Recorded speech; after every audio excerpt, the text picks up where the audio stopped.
Hey, I'm on stream, by the way.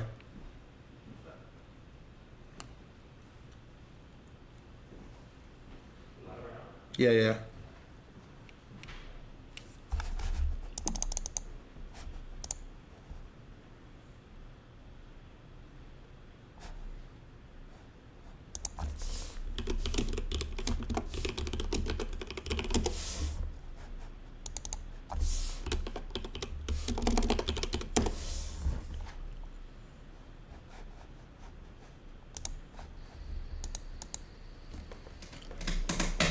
Let's go, Lax.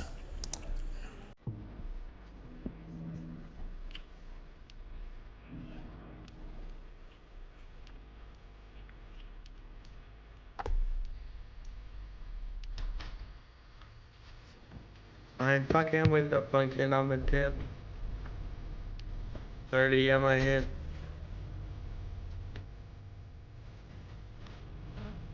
Someone getting killed. I see the reply. I saw it. I'll address it.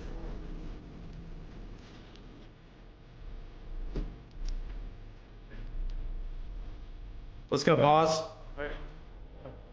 Nah, is that who I think it is?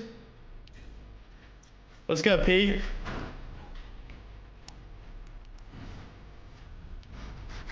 Nah, I'll respond to it before the interview, bro. I'll respond to that shit right now. I need a couple songs. I'll respond to that shit right now.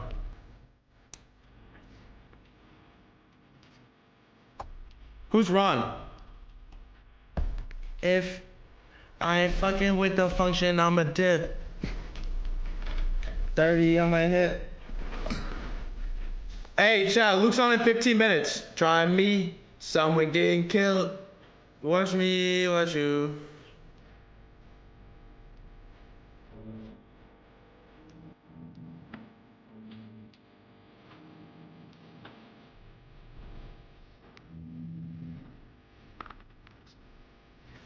Hey, Luke in 15 minutes. Luke in 15 minutes, chat. I gotta like lock in too. You fuck with Farcoin? No.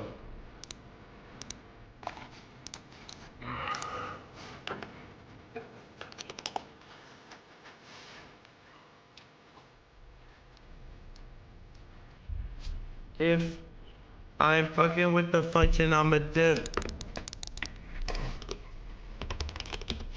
And I see some looking from the whip. Try me, someone getting killed. Hey, this little block informed me of my fate. When we go, never chat. Fuck you.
sometimes.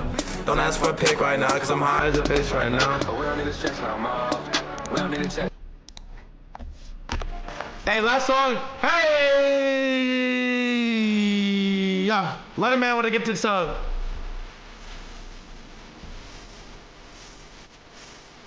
Hey, last song, we're gonna start this shit.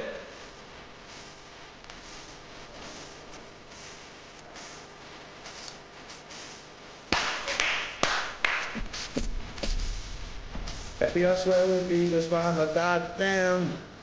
You ain't know I kill my vibe, not playing. Gotta be careful who you left and what you said. But you can help me do this shit. I'm not missing it. If it didn't come from us, it's not accurate. It's what? Yo, delete that! We gatekeeping shit, bro.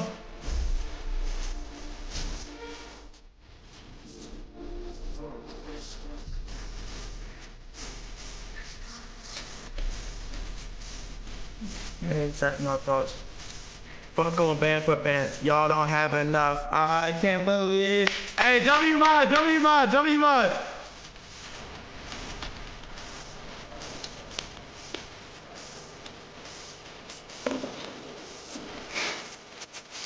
Swear. Maybe I swear I'll be just fine, like goddamn. You really know how to kill my vibe, not playing.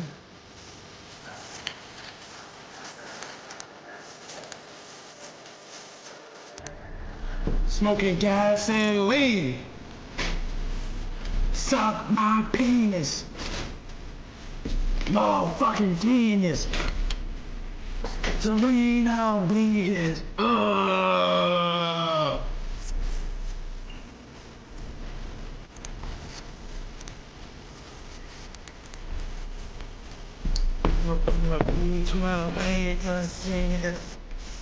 Let's go do some money shit. I'ma keep it 100. I see it, bro. What you want me to say? I said I'm gonna address it. I see the question. What you want me to say? Can I not? Hey, can I not play an intro song first? I see it. I saw it. It's like, damn, bro. I can't believe we just blew through all that gas, though. I can be trying to remember how my past felt. Trying to asking God why they think like the last. All I said, swear. I swear. Man, y'all OD annoying, bro. Like, I see it. I replied to it. Like, damn, man. Can I get 30 seconds to catch my breath? I told y'all I see it. Holy fuck, please gatekeep this song his ass. Don't say that on my king. Like, damn, can y'all give me a second? Holy fuck, man.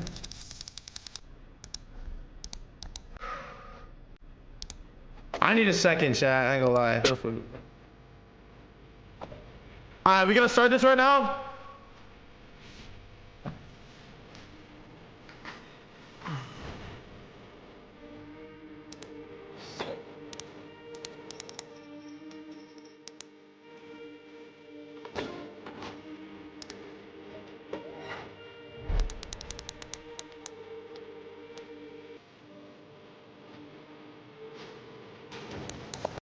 Yo, what the fuck is good, you crypto Twitter motherfuckers, man? We're back with better than ever. I swear to God, I'm on demon time right now, man. I woke up mad today, chat. Fuck, man. I woke up mad today. I ain't gonna hold you. I woke up mad today, but we got. Hey. I'm gonna fix the energy in this fucking house. All right, I'm gonna fix the energy in this house. What's good? First of all, give me some love. I woke up at 9:30 today. I woke up at 9:30. I went to bed at 4 a.m.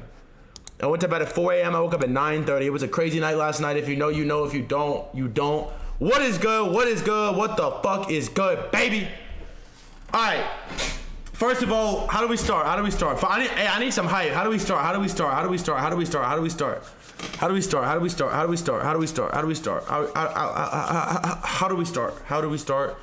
Fit check, yes or no? Y'all want it? Yes or no? Y'all want it, yes or no? Y'all want it, yes or no? Y'all want it, yes or no? Y'all want it, yes or no? Y'all want it, yes or no? Y'all want it? Yes, yes, yes, yes, yes, yes, yes, yes, yes, yes, yes. Yes, yes, yes. Oh, Zach's gonna gifted. Yes, yes, yes, yes, yes, yes, yes. Yes, we want it, we want it, we want it, we want it. All right.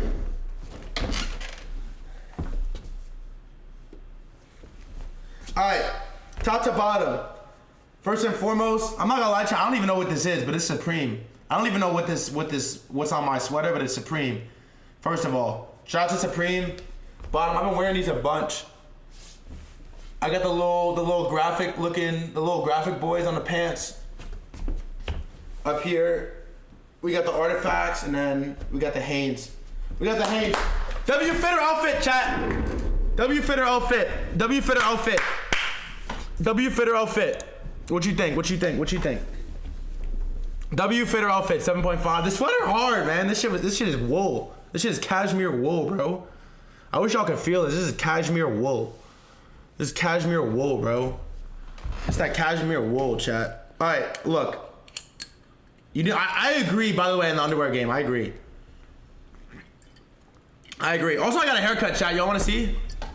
I got a haircut. Can I get some W's on this?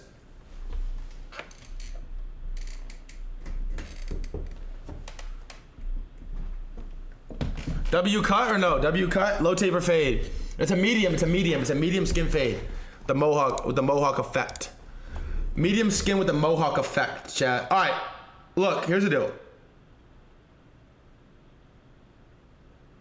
Oh. Wait.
Alright, chat.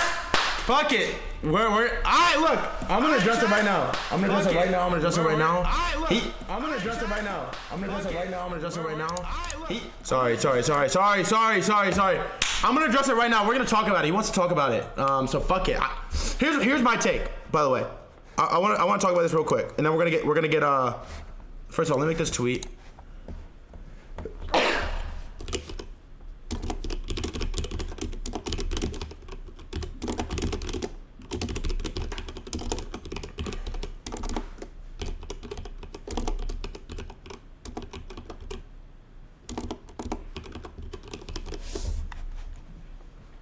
All right, here's the deal, chat. Let's address this real quick.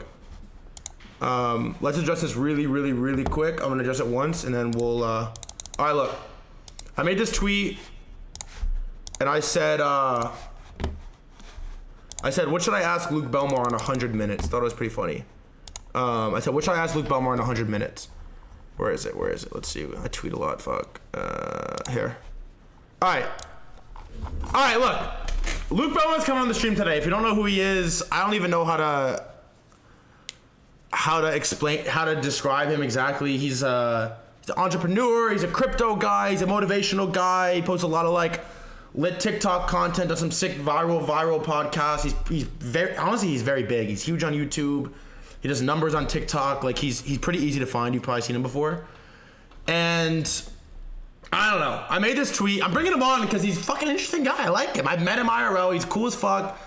He's sharp. He's articulate. He has good takes. He's like a unique angle of like a mainstream relevant and crypto relevant. I think he's an interesting guy.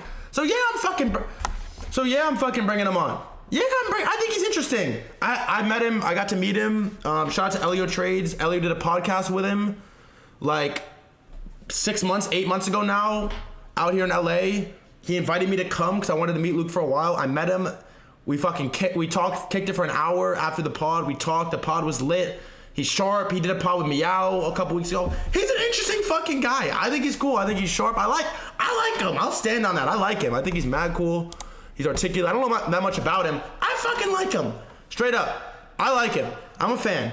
And so, honestly, when he told me he was down to come on the stream, I was like, fuck yeah. Let's do that shit tomorrow. So we were gonna do it in Miami. It didn't work out. We're doing it now. I made this tweet. I said, what should I ask Luke Belmar in 100 minutes on stream? Zach XBT, who honestly, I'll say this too. I like Zach too. Zach's the homie. Zach looks out. He's put on for me. Did a lot for me the other day when I had some shit happen with side shift. I sent money to the wrong address. He hit me up and asked me what I needed if I needed to push it higher up the chain. He replies with ask him why he was caught fabricating his life story. Ask him why he promoted all the biggest GPU D-pin grifts. All right, Luke told me he wants to talk about it, so we're gonna talk about it. Honestly, I wasn't gonna ask him about it. The reason I wasn't gonna ask him about it is because it's like, bro, we're about to do this stream, and again, shout out to Zach, but he just like drops this with no context. Like, okay, 1,000 likes to 100 likes, sick ratio, like cool, dunk on me. Everyone in the comments, like, thread guy, won't ask him about this pussy. But it's like, bro, at least give me like, I don't know, like, come on, bro. Give me some context or something. Like, how, and everyone in the comments is like, inverse, bro. There's 100 inverse, bro. Whatever. All I'm saying is like, come on, bro. I need like context or like a thread or something. Like, otherwise, it's like, what am I supposed to do? I didn't bring Luke Belmar on to do like a gotcha type of stream, right? I didn't bring him on here to like catch him in a trap or like ask it. Like, it's like, bro, we're here to talk about the fucking world and crypto and shit. So, that is what that is. Hey, Monkey with the 5 gifted. Love you, bro. So look, I'm gonna ask him about it because he wants to be asked about it. But otherwise, I was not asking him that shit. I'm sorry. It's like, you gotta give me some context or something. Like, come on, what am I supposed to do with that? Like, what am I supposed to do with that, bro? And then he says, no, I didn't. And then it's like, all right, what's the solution? So look, I'll be back in 60 seconds. We start in stream chat. Hey, Kaden, good looks on the sub.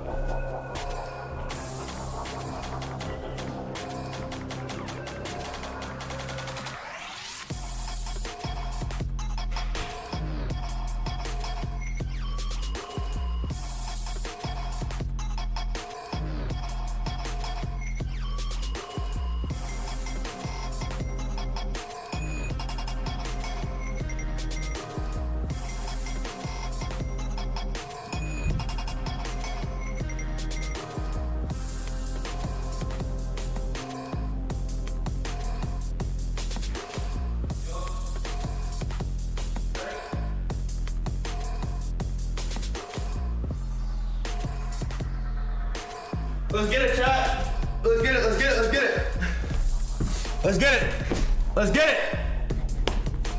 Let's get it. Hey, this is gonna be a controversial one, man. I'm excited. This is gonna be a controversial one, chat. Some people like him, some people hate him, some people love him, some people don't care. I'm excited. I'm mad excited. All right, he's ready. He's ready. Also, I'm just gonna say it. We're 100% gonna break the all-time concurrent record on my Twitch stream today with Luke. The guy does fucking numbers. So hey, chat. I'm bringing him on right now. I'm about to call him. I need like 1,000 W's if you want to hear from Luke Belmar. I need 1,000 W's. Let's do it. Let's run it up. Give me some love. Give me some W's. Let's go. Spam this shit. Guest is Luke Belmar.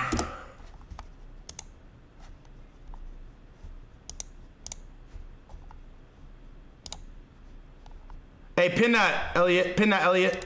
Guess it's Luke Belmar at Luke Belmar. Pin that. Yup. All right, chat. How tall am I? I'm 6'1". OG shoots with it and gifted subscribers. All right, let's do it.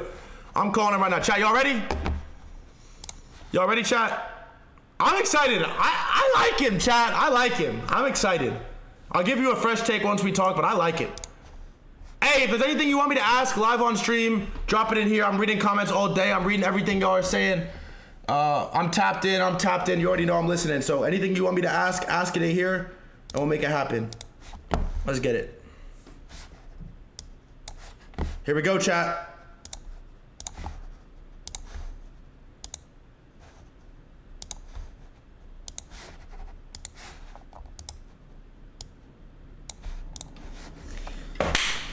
Let's get it, chat. Hype me up one time. If I ain't fucking with the function, I'm a dip. 30 on my hip. Chat.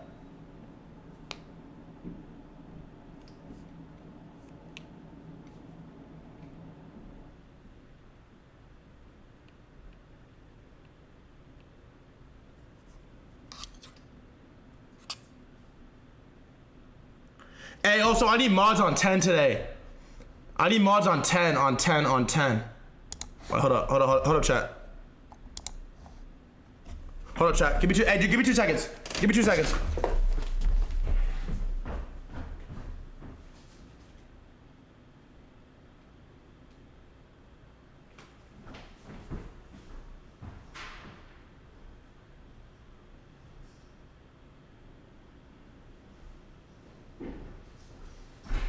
Hey, I just turn the AC on, bro. I had to turn the AC on. All right, he's here. Y'all ready, chat? Let's get it.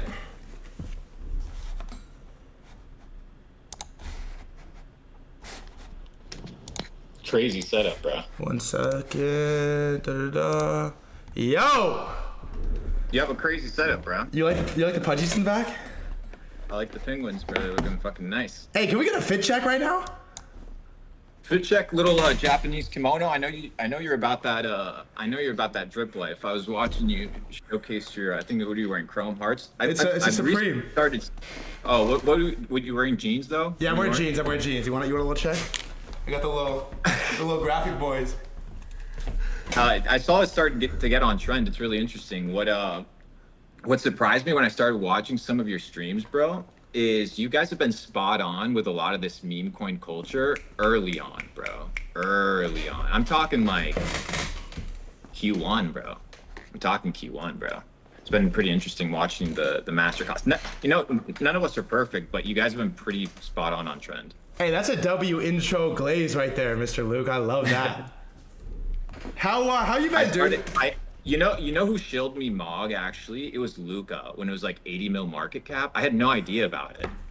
And then I started tapping into it and I was like, okay, these guys understand how the internet works and how to make a culture coin, which was something that hadn't been seen before. Like you'd seen memes, but once you kind of bridge into the whole dynamic of using GIFs, using emojis and all that type of stuff, it gets crazy. Hey, you talked about a lot of this shit on the pod with Elio Trades. You remember that? Dude. Was it like 8 months yes. ago? That's where I met you in LA.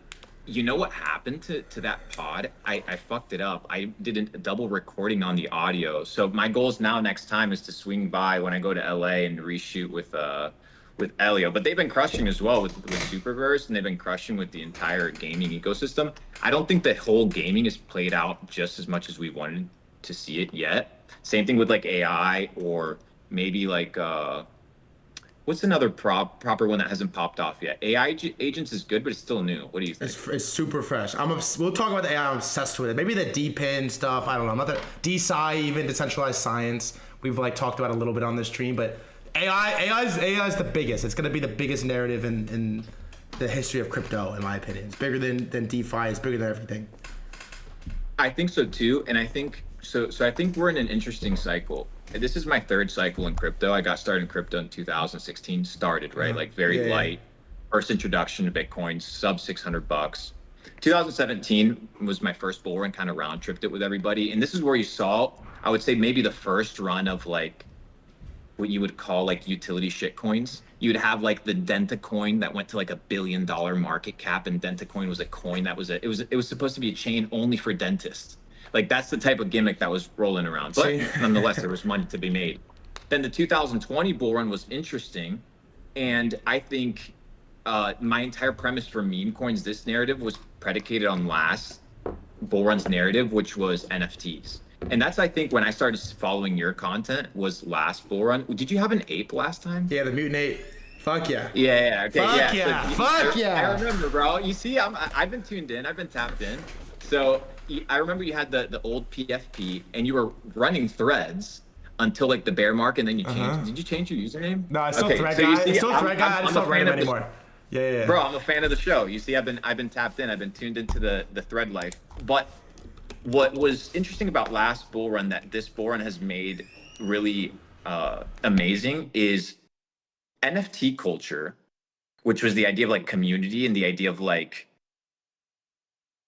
not necessarily having a utility in order to be able to kind of have a product in the marketplace, wasn't really captured because you had limited units, you had high floor prices, so somebody couldn't really commit 30 cents to join Mog or join Pengu or any of these things. They can't commit $2. So the entry price was really difficult, and the visibility of it was hard. So now you're going to see a lot of these top tier projects start cooking up tokens that are going to allow new liquidity, new injection of users. And I think the whole like Pudgy Penguins play, which was, to me, it was a blessing just to see how it rolled out, because it's such a positive for the entire space that Pudgy does well. Because what it does is it sets a precedent for every other project that has been able to survive the bear market on how to inject new users and new liquidity and new people into their ecosystem. So it's been something really cool to observe. And I think meme coins, which is my big bet this cycle, is predicated on the mania from last cycle, except this time with the visibility, liquidity, and people understanding tokens more than they understanding NFT. I think the adoption curve is going to be pretty crazy. Hey, you had a pretty good interview. I was just listening to it with Miles. It was a couple months ago. Talked about a lot of this stuff. Good job on that, first of all. Second of all, on the Pudgy Penguin thing, I mean, we got him back here. I'm curious, like, you've been talking about this meme coin thing for a while as well. You also have, by the way, dude, you're fucking big. You got a massive, I've had some pretty big people on this stream, and you make a tweet, it does fucking numbers. So shout out to that. How impactful do you think a launch like Pengu, with how mainstream and viral Pudgy Penguins are, is going to have on the larger meme coin adoption for the rest of the like non-crypto or crypto curious world?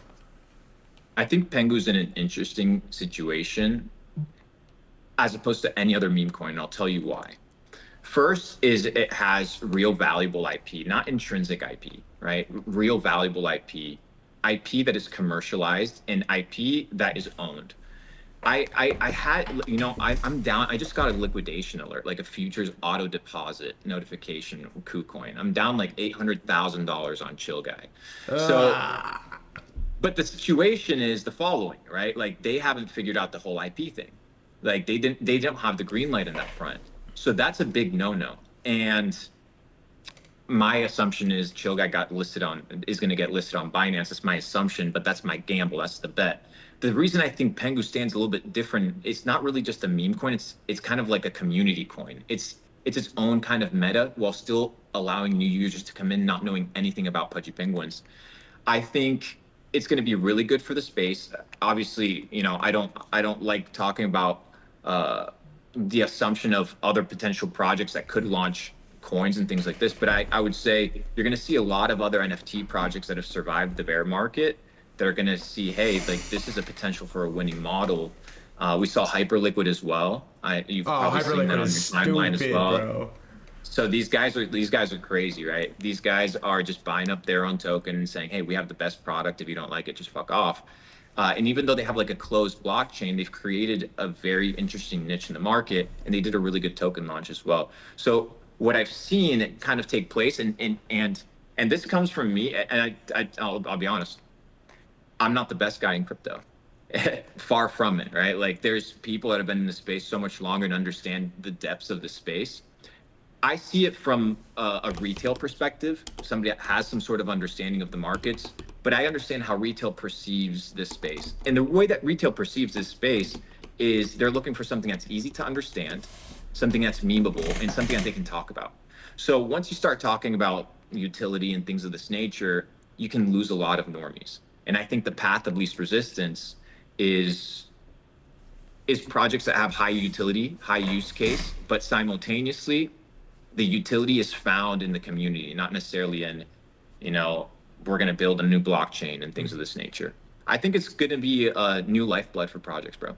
So I like you as a guest because you're a crypto guy, but when I think of like Luke Belmar, I think of like mainstream viral, right? Like you're huge on YouTube, you're huge on TikTok. There's probably, I would say more than, I don't know, no data, but more than half of the people that follow you is not from crypto. Why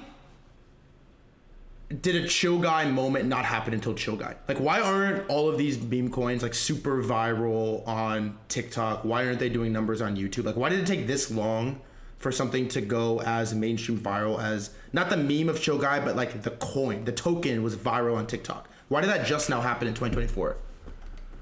I mean, so to answer your question regarding my audience, I agree with you. I would say about 35% of my audience has like a direct correlation with crypto, and I would say 65%, they're what you would classify as like entrepreneurial retail. They're the people that are on the internet, they're the Wi-Fi money, they're the people running e-commerce businesses, they're the people that are building businesses online, but they're aware of crypto, but not necessarily crypto native. So that's usually kind of like my bridge. My bridge is trying to be able to get entrepreneurs to either build in crypto or invest in crypto or buy crypto or at least be aware of it. So like whenever I talk about like opportunities on the internet, I mentioned two main opportunities. One is crypto and the second one is e-commerce. Now, that's the answer to your question. I agree fully with you. When I consider chill guy, the thing that makes it interesting is you need to follow the action steps of the individual, right? So the action steps of the individuals, they're scrolling, they see one of these people talk about this coin, they swipe up, they leave TikTok, and then they probably either open up the app store to download a wallet or they open up the wallet. In this case, they're probably downloading Phantom or something like this, running a Face ID or running a moonshot and instantly buying the coin. So the path of least resistance now isn't the fact that there's distribution, because I remember last bull run, right? There was a lot of stuff that was taking place with Binance Smart Chain, you remember, but it was so hard to bridge over, right? So many people were lost in the process. Remember like the whole Safe Moon craze and like all these people bridging over, it was viral. But today we have the path of least resistance, like mobile tools, mobile applications have allowed users to fulfill instant gratification of these like pieces of content really quickly. So I think that's one of the factors. The factors where we see social media bridging into crypto now more than ever is because of mobile. And this is what I've been telling a lot of founders is do not neglect your mobile build out, because if you're trying to hit retail at a normie scale, you need to be able to tap into where they are. And they are not on desktop. Like the average person is not on desktop. So it's like, if they're on mobile, what's the path of least resistance? That's why I think TikTok, Instagram Shorts, IG Reels, IG Stories are going to be really good paths of marketing for a lot of crypto projects. What do you tell the 65% roughly of your audience that is not crypto why they should get in it? Because I would imagine there's some diehards in here, but then there's also people that are maybe finding this for the first time that don't know shit about shit. Like, what do you tell the 65%? So the 65% of people that are aware of crypto but aren't necessarily native to the space, the conversation is very simple. It starts with what is money? And once you go down the rabbit trail of understanding what your money is, who makes it, who prints it, the fraud that's behind the fiat system, then you begin to ask more questions. If you're not going to be, once you recognize that fiat is a scam, the question is, well, what's the answer? And naturally, you just have to evolve into a better form of money. So before we talk about investing, we talk about wealth preservation. So you have to preserve the money that you make, because these guys aren't out here trying to, make a 10x. They're okay with making 30% on their money every couple of years, 20%. They're running a business. They don't want to worry. So the first thing I tell people is you need to be able to maintain the integrity of the purchasing power of your dollar. So if I pay you right now 10 grand for consulting, if you were to just put that in JP Morgan Chase, and you were to withdraw it 10 years from now, the purchasing power and value of that $10,000 would not be the same. So in order for you to preserve the value of your time in the future, you need to be able to store this energy, which is Newton's third law. Energy can neither be created nor destroyed, it can only be transformed. So you need to transform the energy, right, into something that is immutable, like Bitcoin. So if you transmute your energy, your work, into fiat, it gets deflated because they're stealing from it. If you transform your energy and your attention into Bitcoin, it appreciates because it's an asset that can't be printed more of. So what you're doing is you are going against the second law of thermodynamics, which is when energy gets expended, you create entropy. Entropy is chaos, right? And that's what fiat causes. But in order to break that kind of paradigm, you save in Bitcoin. So that's what I tell people, right? Like the basic thing is save in Bitcoin. It's your best saving mechanism. And that's the kind of the pill. From there, you kind of expand into the markets and to the opportunities. But like I said, these are bear market conversations, right? At this point in the conversation, I'm okay shilling certain things at certain parts in the bull run, depending on metas. Are they right all the time? No, far from it. But there's certain metas that last 3 months, there's certain metas that last 6 months, and there's certain trends that last a couple years. You have trends, kind of like these NFT runs a year or two, then it dies off, then runs again. Then you have narratives. Narratives would be like your Web3 or your bigger things. On your narratives, you have Bitcoin, you have Ethereum, you have Solana, you have these kind of big ideas that are taking place. What was the narrative behind Ethereum in 2017? That it was going to be what?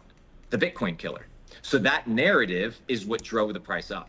What's the narrative that drove the price up last bull run from $1,500 to 4,300, 4,200 was NFTs. People had to buy ETH in order to buy NFTs. So my assumption was that the driver of Ethereum was the demand for NFTs, and that was the conversion. Today, you have Solana and you have a lot of things that are taking place. They're taking a lot of liquidity. So Solana's a little bit shaky.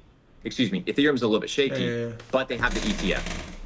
So my conversation with the normies at this point is I don't tell them to get into the markets. In fact, probably in the next 6 months, I'm fully rotated, fully 6 to 8 months, fully rotated out of crypto. I've made really, yeah, of course.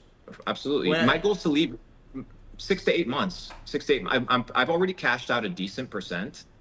What happens if Bitcoin goes to 160? Right? Like, okay, there's a good idea for return. Altcoins can rally 300, 400, 500, 600%. But over the last week, altcoins are down 30%, 40%. This means you, me, and the average person that's a holder, their net worth is down exponentially over the last week. And that means that now your coins have to double in order for you to just break even. At certain thresholds, making more money isn't going to change your lifestyle, right? So it's like if you have $10 million, making 15 might change slightly, but if you drop from 10 to 5, your lifestyle changes drastically. So it's about a wealth preservation game. The crypto markets will be here tomorrow. I've made terrible plays in crypto over the last couple of years, and I've made great ones. The goal is to always be able to continue having more chips so you can continue playing. Never go all in on a single pick. Never go all in on a single meta or a single narrative. Understand that 99% of these things do go to zero, and that the main utility that we're running off of is the narrative and the momentum and the trend and the attention that's behind that narrative. So, a big one, I think it hasn't caught on. I think it's going to catch on when Grand Theft Auto catches on. And people trolled me. People trolled me on the internet about it. But even if Grand Theft Auto doesn't introduce it, my friend, I do believe that it'll bring the hype, which is the idea of in-game currencies and the idea of building your real life in like the three-dimensional world, but working in the digital world. And you work in the digital world and you kind of live in the real world, and that's kind of how it works. Grand Theft Auto is going to revolutionize this. I think, a lot of these big influencers are right when it comes to gaming. They might not be right on the timing, but they are right on the trend. And I think, for example, the Grand Theft Autos of the world are going to be the catalyst for people to start paying attention. So I think that's one of the big metas. I'm not super heavily invested into them. I did like a seed round or angel round for Dark Times. And They're kind of tough to invest in, dude. It's like there's not that much. So hard, bro. It's tough. It's tough. So it's once again, it's like there's certain narratives that you just go off of trend momentums. You see what people are talking about, you see what's hot, and then you kind of play that game. So from a utility standpoint, it's hard. From a, hey, can I make money on this? Then there's a chance. Hey, can I ask you an off-topic question real quick? Anything better. Don't lie. I won't. Are those color contacts or no? No. Them joints are crispy, bro. All right, Thank you, bro. thank you. On a serious note, you were talking about last cycle a little bit. What was the biggest crypto mistake that you made in the 2021 bull run? Okay, I made 3 major mistakes. We'll talk about a rotation mistake. We'll talk about an investing mistake, and we'll talk about a building mistake.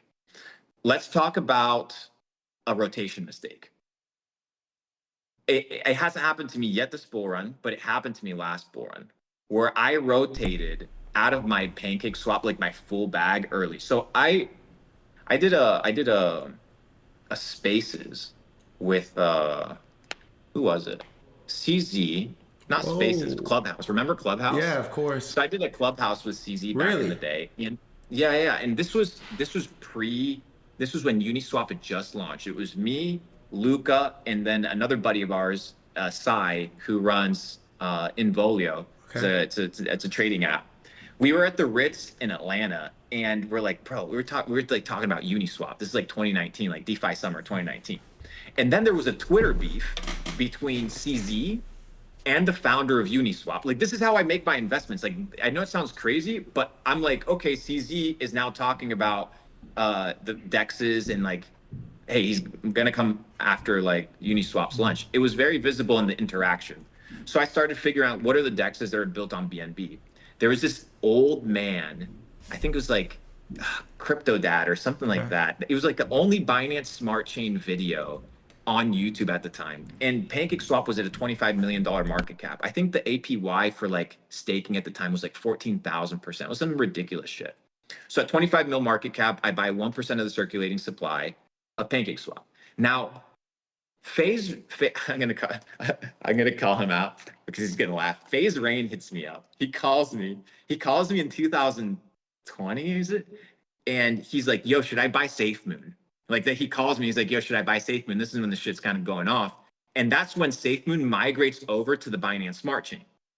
So they migrate over the contract, and then I'm like, okay, I'm gonna sell. I sell really, really fast at like the 20 to 26 to $30 mark as soon as SafeMoon hops over, and then I chill in stable coins. That proceeds to go up to I think $42, $46. It doubles from there. But my stack was really big, and my high conviction was deterred by a quick rotation. And you've probably seen it, and it happened to me I think as well with Dogecoin. Is your bags like sit there and linger for months, and the moment you sell, they pop off, and it fucked me. So like I did that with PancakeSwap. I ended up making $5-6 million on it. I should have rotated more, should have been a bigger bag, but it was enough. Trading mistake. Leverage. The first dump from 60,000 down to 45,000. If you look at the double top of Bitcoin last bull run, I remember I hit up. I think it was Bybit. It was three exchanges. Bybit had just rolled out, Binance, and I think it was KuCoin. And I opened up all the apps, and I was like checking the balance, and it displayed 0 on all the balances of all the apps. I'm like, why isn't it working? It wasn't working. And then I hit up support, every single one. It's like, hey, where's my balance? And they're like, hey, check like your history, check your liquidation. And I liquidated $2.5 million overnight on that dump. It was horrible. And it was liquidated, not drawdown. On the building side, what I would say is understanding that you need to build based off of people's desires. And in this space, it's a very interesting dichotomy, because what drives attention isn't necessarily what drives price. And what drives attention isn't necessarily what the project is about. Maybe when you talk about, for example, when you talk about XRP is a great example. XRP is this type of coin that, has all these levels of utility, but people talk about it in what sense? They talk about it in the sense of competing with world reserve currency. And at this point, they're like a cult following. So XRP is one of these examples whereby the community, like building around the community as opposed to building around the utility of the product, is what matters. And I think like Pengu did a really good job building around the community. Hyperliquid did a really good job. BNB did a good job first building the community, the product, and then tokenizing it. I think with NFTs, the ability to tokenize and then build value is really difficult. And the reason it's difficult is for the simple reason of, imagine you're a new shareholder, right? Imagine you're a new shareholder to a company goes public. Let's just say you and I start a company, clothing company, we go public, all right? Public stock, day one, right? The company hasn't generated any revenue, but we're just like pre-revenue, we're gonna sell our shares. What happens now as a founder is you have to do the following. You have to manage the community, you have to manage the company, you have to increase revenue, and you have to manage the floor price. Impossible, right? It's impossible to do all of these all at once. And I fell for that trap. And when you fall for this trap, what it does is it ends up causing your inability to build with kind of long-term mindset. And I think this obviously plays, when I was talking with one of the founders of a company that's listed on NASDAQ, he said, we live for the next quarter. Like we live for the next quarterly report. Nothing matters. There's no future except hitting your numbers so that the stock can pump. So when you look at NFTs, when you look at crypto, unless you have a real true community that uses the product and is really rallying behind what you're talking about, what you're doing, then what you're going to do is be chasing the survival of your floor price or the survival of your chart forever. So you have to swap the script.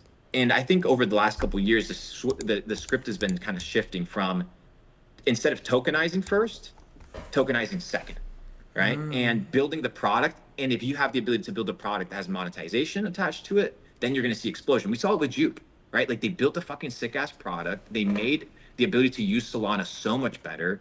They absolutely crushed it. And then they tokenized. So I think that that's where we're going to start seeing a lot of tokenization, but from real companies. And I think over the coming years, people are going to understand that the tokenization at the beginning is good, but it's not always the narrative or the trend that one should follow. Because if there's pre-sales, if there's VCs, if there's, like all these rounds before you, once it hits open market, once it hits Binance, it's down only. So if you want to hit Binance or hit these exchanges and you want an up only trend, then you have to have a community that utilizes your product, that fucks with your mission, vision, brand, and values, and ultimately gives you the ability to focus on the company and the community and not necessarily the floor price or the chart, which will take care of itself. So building the community, building the product, and then tokenizing, as opposed to the opposite way around. Yeah, by the way, it might get lost because you said a lot there, but I actually think it's a based take, which is tokenizing second, like launching the coin, the NFT, the token, whatever it is, after product market fit and getting successful is actually, like, that's why I think base is going to be successful. And I had Jesse Pollock come on, and it's funny, he said like exactly this. And he basically was like, yeah, we could launch base token if we were to do it right now and incentivize builders to come on base and get growth on the chain right now. Or we could do it the hard way, get it out the fucking mud, and then once we're successful without it, we launch, base coin, and it's like sprinkles on fucking top. Like I think that's a really good take, and I think that's why part of the reason why Pudgy Penguins is going to be successful here. Yeah, and what I like about Pudgy, which I think is interesting, is they've understood, and I observed this throughout the entire launch. I was like, I want to observe what they do with every other social media platform, and if they're going to apply the same social media strategy to every social platform, which is what every company does. So, enough, for example, let's say the BAYC launch, right? Whereby in the BAYC launch, what took place is they kind of spread the message cross-border. I kind of lost you there. No, you're back. Yeah, I think somebody skipped, but you're back. I heard you on BAYC launch. So BAYC launch of their token, it was first, it was at the end of the bull run, right? So they were at the tailwind of the bull run, so they caught the end of the bull run, unlike Pudgy, who caught the beginning. And two is when Ape was introduced, it was introduced as an in-game currency, right? So it was introduced with all these promises attached to it. Pudgy has no promises attached to the coin except we want to onboard 1 million users. And what Pudgy is doing differently is instead of looking at floor price and instead of looking at the like what the token is valued at or what the NFT is valued at, they're looking at onboarding users. So like Luca hits me up, and the metric that he talks to me about is how many people are watching my videos, how many plays is this getting, how many impressions does it get. So when he tells me, hey, we're getting 200 million impressions in a month, okay, well, that means something, right? Like there's enterprise value attached to 200 million impressions. And what does that mean for the greater culture? So I like NFTs. I think NFTs are going to be really cool. I want to see NFTs applied into like more serious stuff, as in like maybe voting, like government voting, like as we vote in an anonymous way, maybe some sort of digital identity that doesn't allow you to like dox yourself, but still lets you know, hey, if you're interacting with another person on the internet, is this person AI or not? And this is the transition we talked about, like cycles. What I think is going to be the next cycle in crypto, which is going to be AI dominated. It's just going to be bots trading against bots and algorithms trading against algorithms. People are going to be honeypotted into a Telegram group with 2,000 AI bots in there, and they're going to be the only real person, right? And it's like, that's what's going to happen. So how do you fight that? When I was talking to the TON team, they're working on like, and everybody's kind of scratching their head. How do we authenticate humans versus all these machines, especially in crypto? So I think NFTs or some sort of soulbound experience gives you the ability to like authenticate humans. So I'm looking for these use cases in NFTs. But I don't know this. I wouldn't say I'm never going to invest in crypto in the near future, but my involvement, I would say, in the space, this bull run, I would say climaxes due to the fact that next bull run, there's going to be so many artificial intelligence participants, so many artificial intelligence accounts, so many artificial intelligence influencers. We're talking 4 or 5 years from now, things are going to be extremely different. I don't know what that means for the markets. Maybe you'd like to tap in. I don't know what that means for the stock ecosystem or the commodities game, but I don't know. I'd feel a little bit odd competing with algorithms and bots on buys and sells. So I might just end up being a Bitcoin kind of guy over the near future as I kind of just continue building businesses on the internet. Are you, Luke Belmar, worried about being replaced by AI? So no, because of what my main business is. So like my main business is investing. And and where I get my investments is through my network. So Capital Club, which is my in real life physical experiences, physical events club, this people travel all over the world, get together.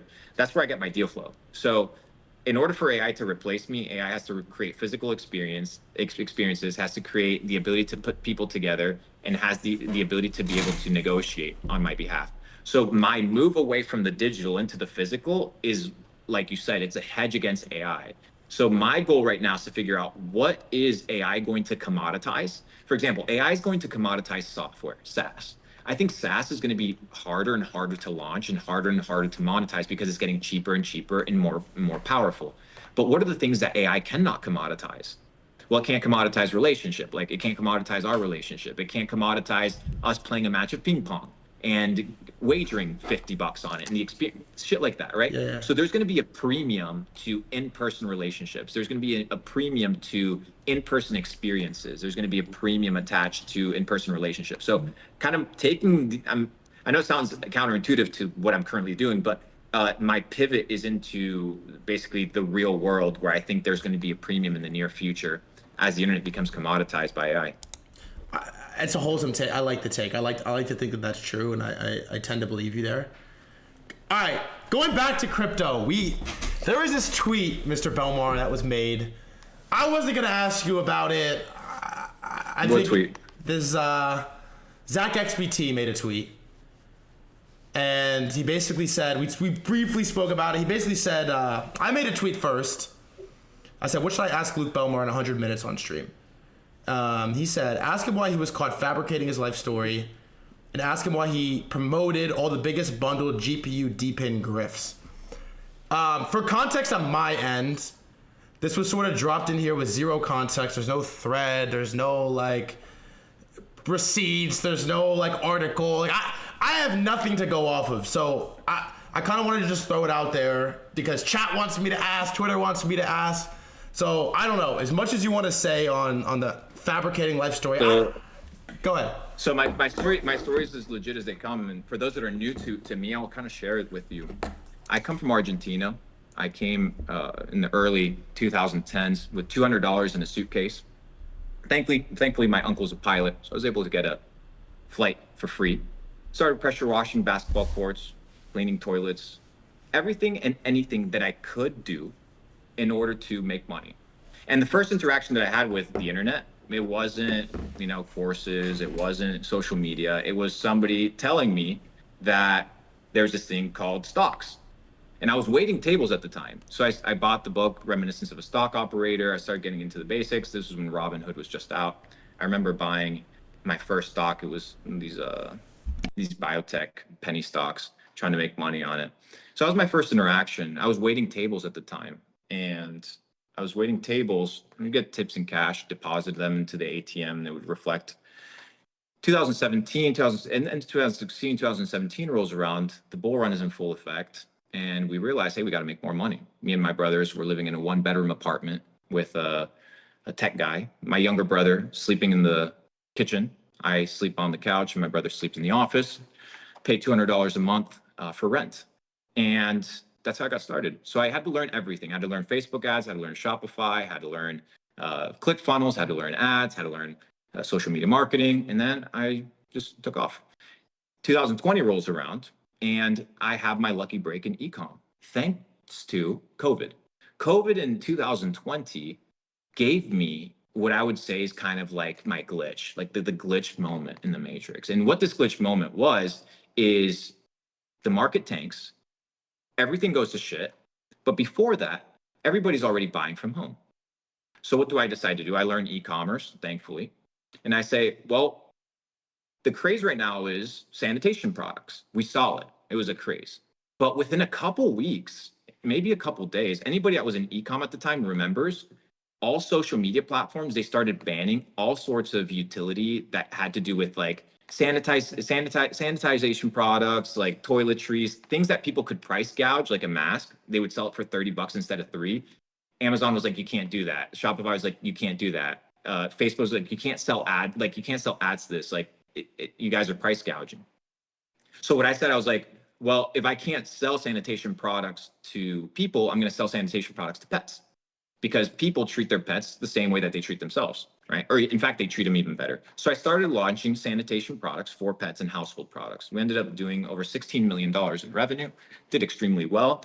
And in the COVID dump of 2020, I put my entire net worth, and I had some people talk shit about it, and I sent them screenshots of my Chase bank account statement from my Coinbase showing purchases, order bundles of $10,000 of ETH each under I think $150. Pico bought them, but that wasn't me. That was orders being filled, Kraken, Bitstamp, and Coinbase. So shout out to them. I was playing Call of Duty Modern. I was the one that Warzone had just launched out.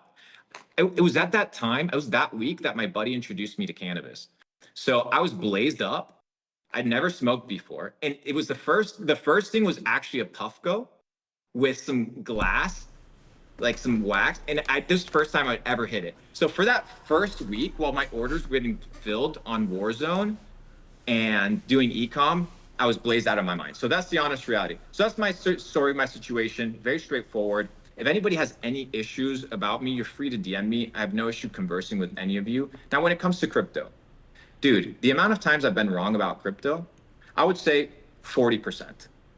My goal isn't to be right 100% of the time. My goal is to be right more than I am wrong. And if you look at my track record, I am right more than I am wrong. Am I perfect? Far from it. Nor will I admit to not making mistakes or not failing, or sometimes not pushing things that aren't the best, 100%, but they're not necessarily deals. I've pushed plenty. I'll give you an example.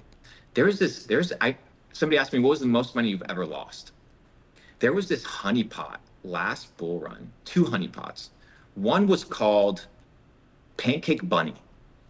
And it was a clone from Pancake Swap, $Bunny. It was a horrible rug.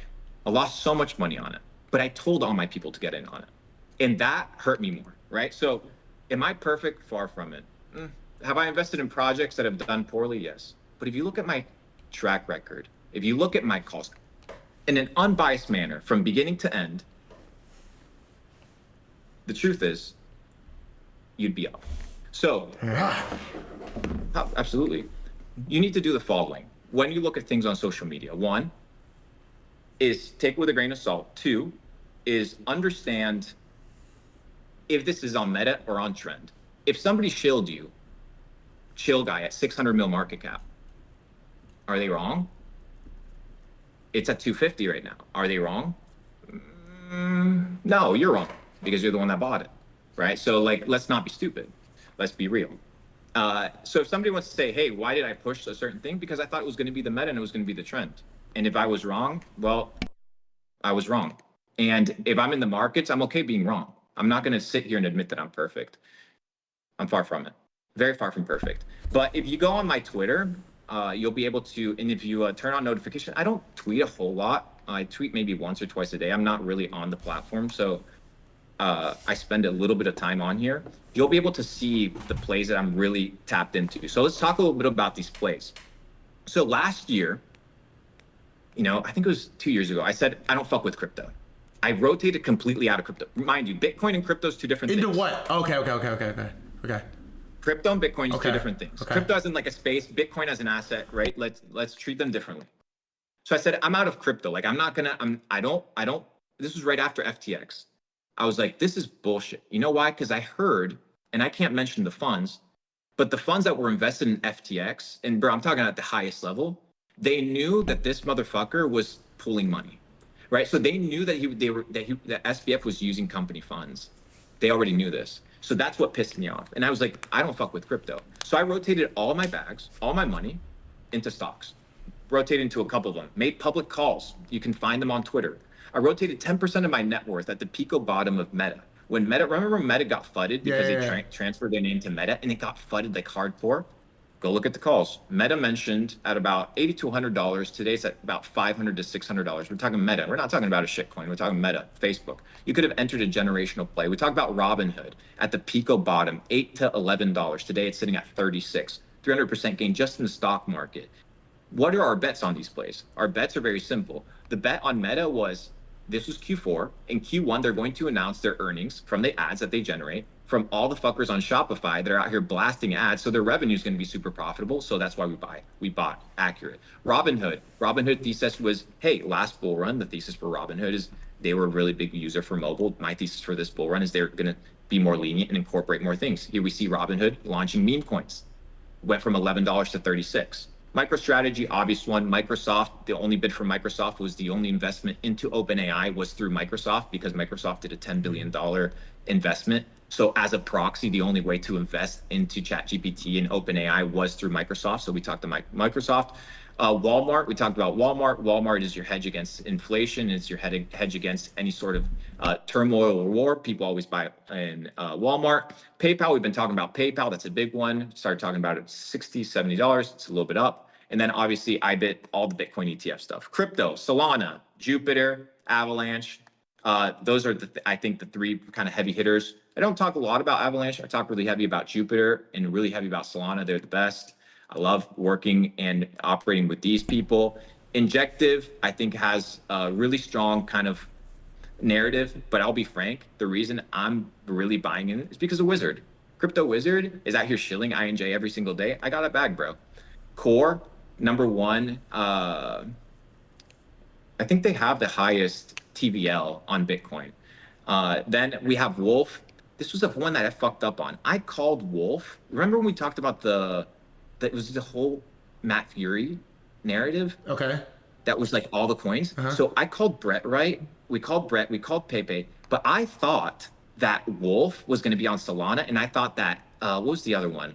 Andy was going to be on Binance, on Binance, but they all ended up being on the same chain. So if you actually see all the top ones, I think they end up with if I'm shilling it, sorry guys, OX67. I think they all finished with those like contract address, but they all ended up winning on the same chain. So I fucked up on that one. Wrong chain with the token. BitTensor, obviously, Fetch AI, pretty good. GPU, low on revenue when it comes to their GPUs, still getting pushed by some of the biggest people in all of Twitter. So my marketing is on them. We had one that ended up being a rug, and I made no money on it. One called OPSEC. Do you remember OPSEC? That was one that Maybe. there was one that it was a rug that went to zero. Fucked me. I think I lost 80 grand on that. Ugh. Then we have Ethereum. Ethereum's a piece of shit. We have the graph. That's a one from last bull run. We have TON. I've been super bullish on TON. I've been talking about TON since last. You've been talking about TON for a while, actually. A while, bro. Yeah. A while. So you're talking. We're looking at 400, 500% returns on TON. Next. The issue with TON right now, and I expressed this with the TON team, and they were like, hey, like, you know, the reality is these people have thought about the patching ahead of time, was the entire like point of failure on Pavel, right? And if your point of failure is Yeah, just what do you Pavel, think like, about that, by the way? Do you have like a meta take on what happened? So I have a take on it. So one is I think he's too smart to create a single point of failure himself, right? That's my honest reality. Two is if you're only web-based, like if you're web-based, you operate on a different set of rules that if you're like on the App Store. If you're on the App Store, there's certain things that you have to abide by. So they could take the Telegram app off of the App Store at any moment if they think that it's a threat. So Pavel has to comply in some way, shape, or form. However, I think the TON blockchain has a big use case for adoption, and number one. And then two, I think if they can really tap into what I think is their biggest strength, which is remittance, kind of like Tron had, which is the ability to send money to users through usernames on Telegram. I think that's one of the biggest use cases of remittance for Telegram. Imagine now, whatever, let's say your username is @threadguy. Let's say I can just go ahead and send you $1 million in USDT to your Telegram username. So that I think is one of the biggest use cases for basically free. So remittance is a big one. That's my big on my play on Telegram. I want to talk about maybe some of our meme coin plays, the ones that I'm currently invested in, the ones that I think are going to do really well, the ones that I think aren't going to perform. And then I also want to tap into what I think are going to be the meme coin narratives. But I want to talk about the other ones that I've talked about. MPC, I think that's going to be a really top meme. We see plenty of people shilling it. Pretty decentralized. I see Litecoin. Litecoin hasn't been mentioned as That's a sneaky one. Litecoin from the rafters. So let me tell you why. Are you ready? Yeah, bring it. Let's go. Okay, you ready? Yeah. I don't know if anybody's talked about. I think they get an ETF. Whoa. I think it gets an ETF. Litecoin ETF before Solana or no? I don't know before Solana, and the reason I'll tell you why is because it's a fork of Bitcoin. So therefore, early too, right? Like 2013 shit. Well, it's in the same asset class as Bitcoin if you think about it, because it's just a fork of Bitcoin. So they didn't have a pre-sale, they didn't have all this like this baggage on top of them. Could be interesting. It's a shit coin, but once again, like it doesn't really make a difference at this point in the market. You have to kind of run the narratives. I have Mantle, it's pretty good. Doge, I've been in Doge. I think my big plays for meme coins is Doge, Brett, and Pepe. I think Brett gets to the thing that, I like that you talked about base chain. You I like that you base a talked lot, about right? base. I know you're a base fan.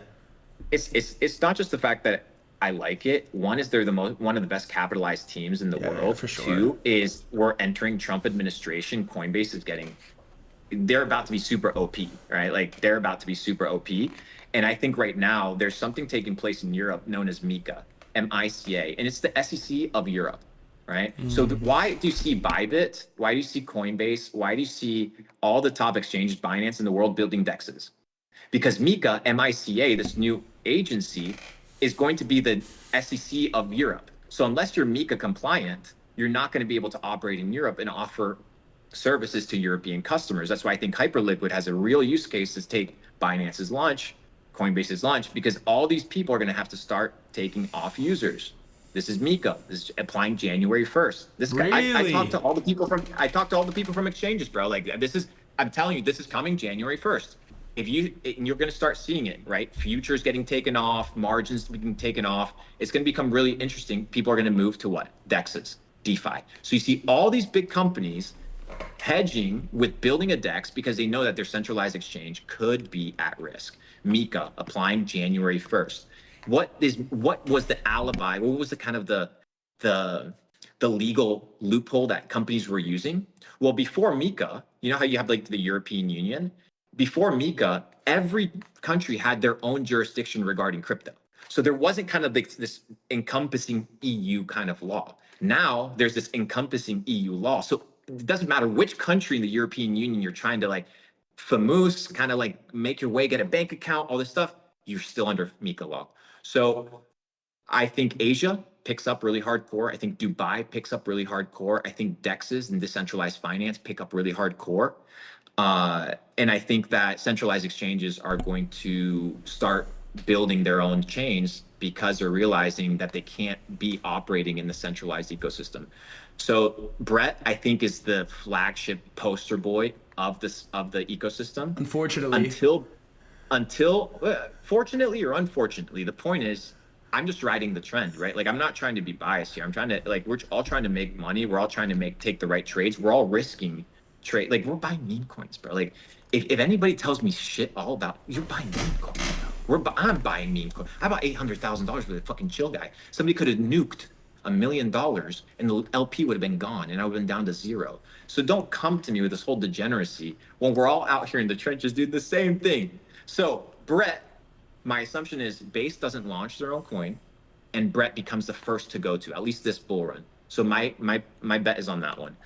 Pepe, I think the narrative is Doge flippening. I think Doge is $100 billion, and obviously now it's in mindshare because of Elon. Go back and study all of Elon's tweets regarding Dogecoin. I think might be one of the biggest Dogecoin holders in the world, and I think because he's a super genius, I think he spotted the meme coin trend last bull run. Yeah. And I think he just positioned himself with Doge as a really safe meme to kind of push, but I think he has a fucking huge bag. Maybe that's just me, but if you go and look at his tweets, he's out here helping the devs, donating money. I don't know. Yeah, I mean, they named the fucking government department after Doge as well. It's a meme coin, bro. It's a meme coin. Then I have KCS, KuCoin. I have a couple exchange. I got Mog listed there. I got Bonk. I think Bonk is cheap. Bonk is good. Bonk is sneaky. I like Bonk. I think it's good. They generate revenue. They got a real product. I like Mog. You know, the entire kind of like LA ecosystem and everything's just pushing the views. So shout out. Hopefully you guys crush it there, and obviously Pengu, because they've really been able to figure out this entire narrative from top to bottom. Now, let's talk about meme coins. I made a thread on my meme coin plays for Q4. Let me pull it up. Let's talk about it. Let's talk about it, man. Let's talk about it. What's your thesis on meme coin 2025? Mr. Belmar, I did all the large holdings of Mog. I traded a bunch of the coins. I was holding Retardio for a while. I was holding a lot of these meme coins. I'm gonna be honest with you, dude. For the last, I want to say 2 months, since late October, have been unable to focus on anything in crypto that isn't AI. Like, I'm not gonna give you the full shill, but from the moment that I saw Truth Terminal and Goatius Maximus, ticker GOAT, it has been difficult for me to imagine a narrative that is bigger than this. So I still think that traditional meme coins are still going to be massive. I think you have good bags, by the way. I like the Brett play, like the Pepe play. It makes sense. It's going to be massive. I have stupid bags of Mog. The reason I think the AI narrative is massive is for two reasons. Is one, there's this term that was coined from my homie Taiki, and he calls it an AI Omega cycle, which is basically the combination of this massive macro bull market, sort of led by NVIDIA and the GPU craze, like carrying the macro market, all AI focused, right? The GPUs, NVIDIA, combined with this crypto turbo bull run with Bitcoin ripping past 100K and now sort of incorporating crypto AI. The intersection of the two, AI, bull, they're calling it the AI Omega cycle, right? It's kind of a meme, it's kind of a joke, but if you break it down a little bit, I think that the AI in crypto, it's the biggest potential narrative that I think we've ever seen. From a meme coin perspective, the idea you could get behind is that these AIs are more interesting, more relevant, evolve quicker, build communities quicker. They're better at the internet than humans, right? They're better bull posters than any human could ever be. They're better content creators than any human could ever be. And the growth of acceleration and change is like unlike anything we've ever seen. So I think Interesting. when you think about it like this, is last cycle, part of the reason NFTs went so crazy is because everybody understood owning things digitally on the internet. Anyone that's ever played a video game understands the Fortnite skin narrative, right? So it was very easy to sensationalize in your head, wow, how crazy can this get? How big can it go? How high can Bored Apes go if they actually build the metaverse? You could fantasize over it. Now take crypto AI and think about how massive OpenAI and ChatGPT is and how powerful these tools are, like Sona and like Opus. And you can sort of, the tech is okay, but the fantasy you can build up in your head of how big can this get in AI crypto, I think is like a behemoth that we have never seen before. I wasn't here for DeFi Summer. I wasn't here for 2017, 2018, but it is hard to unsee Truth Terminal. It's hard to have your 0 to 1 Chat GPT moment and like forget it. You can't forget it. So I agree.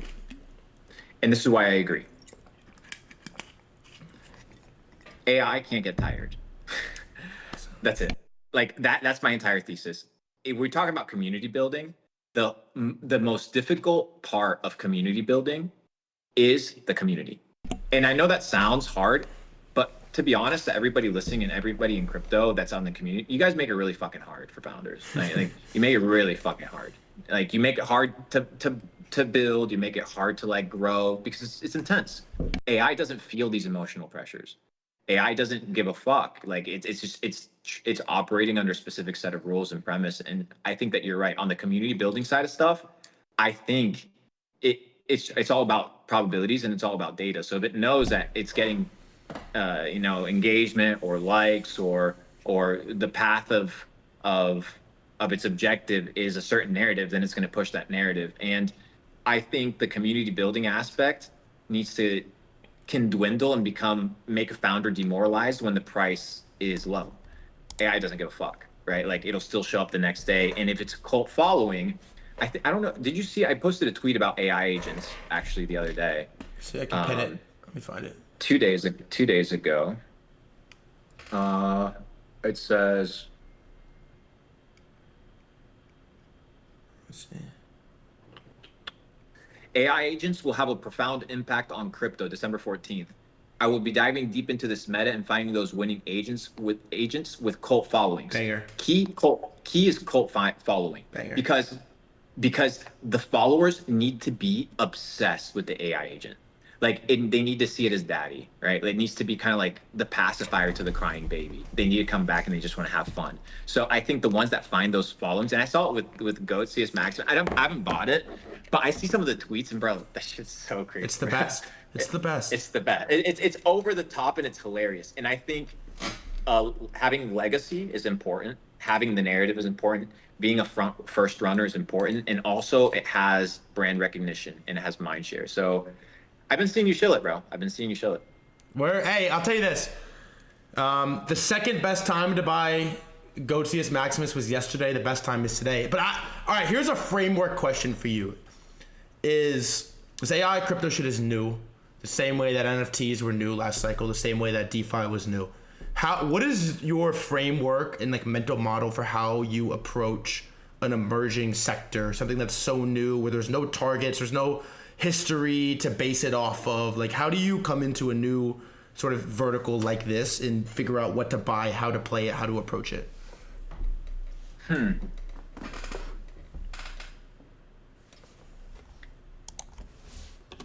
I would say the first thing that you need to do is,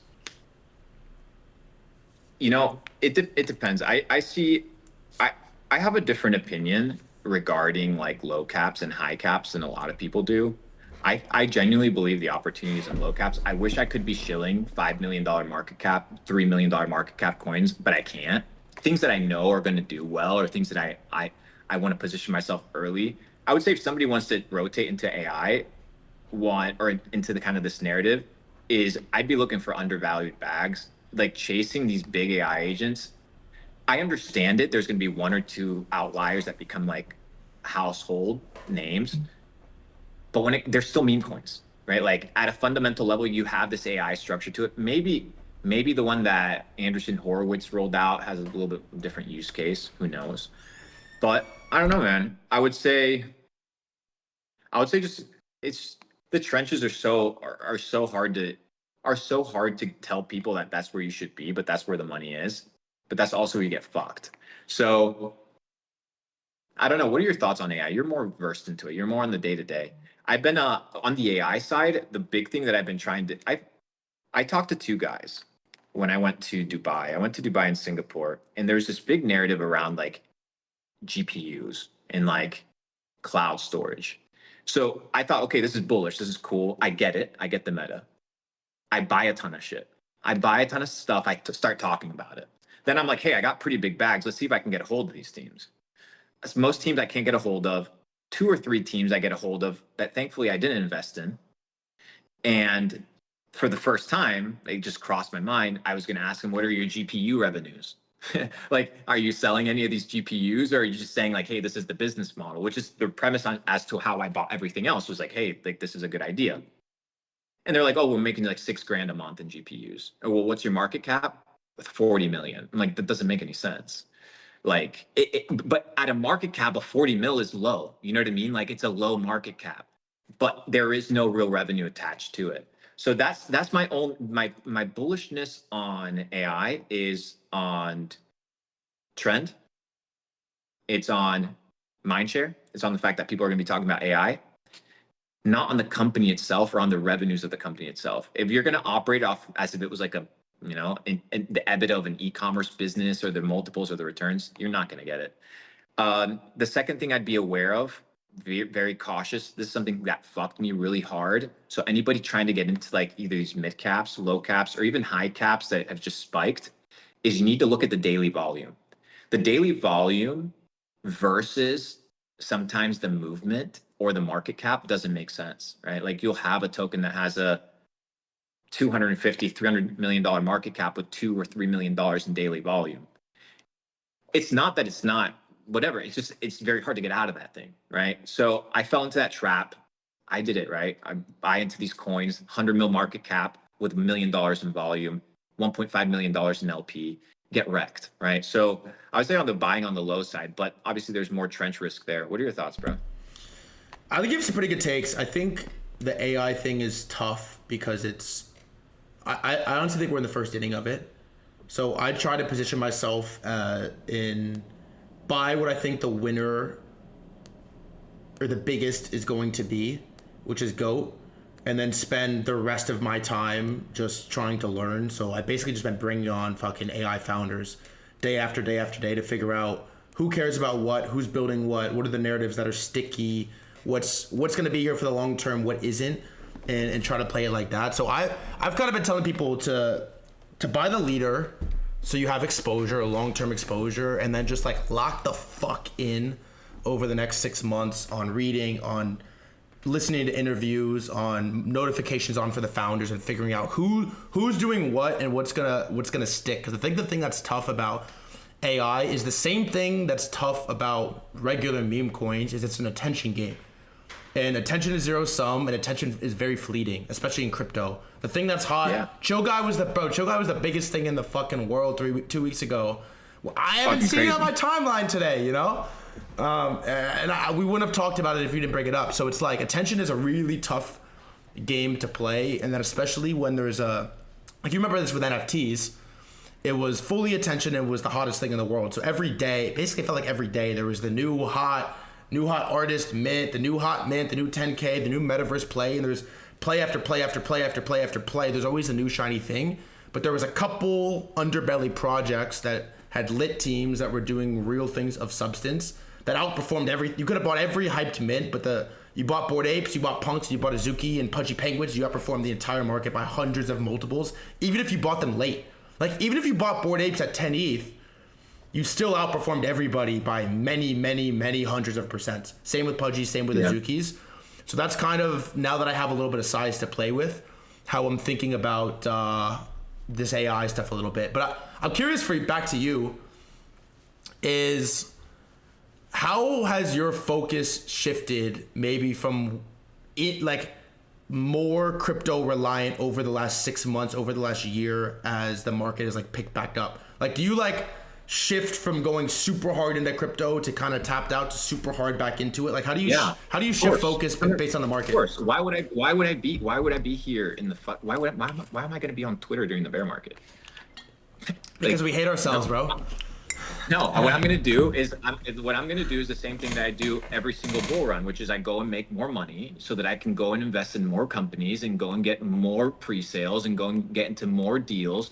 Dude, look at most L1s today popping out, most L2s. There's a chance I got a check in there, right? Because you buy into these deals during the bear market, but you have to have liquidity. So during bear markets, this is what I tell people. During bull markets, I told everybody last October, guys, get into crypto, guys, get into crypto, guys, get into crypto, guys, get into crypto.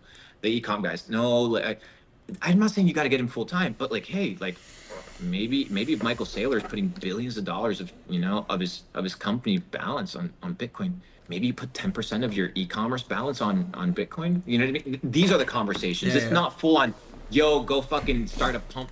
That's not the conversation, because that's not like the average person. Yeah. So the transition is very simple and it's very straightforward. And I recommend people understand patterns and ebbs and flow. There's this idea that you're supposed to be married to the industry or married to market. No, you're supposed to go where the attention is. As creators, we go where attention is. So right now the attention is where in crypto, but I'm not new here. I've been here for 8 years.